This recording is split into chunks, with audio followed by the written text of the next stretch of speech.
What triggers an HMRC investigation? One thing more than anything else triggers an HMRC investigation, and that is the taxpayer, i.e. your compliance. In other words,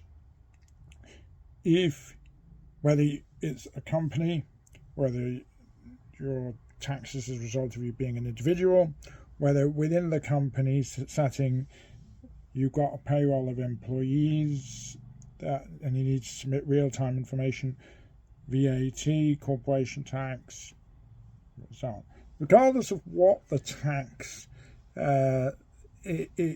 situation is, compliance, submitting returns on time is key to avoiding an HMRC tax investigation.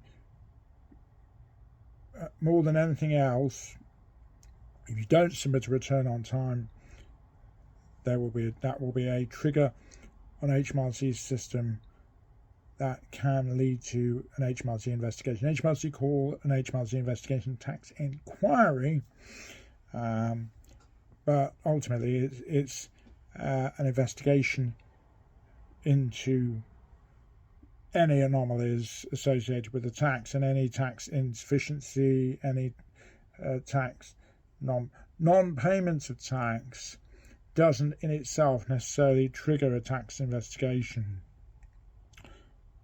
They will pursue non-payment through their enforcement division. That can potentially, if somebody's got a habit of doing this, lead to separate tax inquiries. But the key thing, aside from all the publicity about certain areas being subject to tax investigations, like for example eBay sellers, like for example research and development claims, like for example tax avoidance schemes and so on.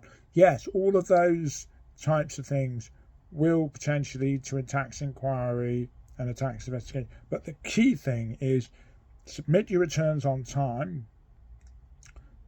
Obviously, substantially inaccurate returns, in fact inaccuracies in returns will trigger tax inquiries and so on.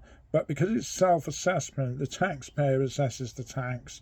HMRC, it will only discover if the self-assessment by the taxpayer is inaccurate.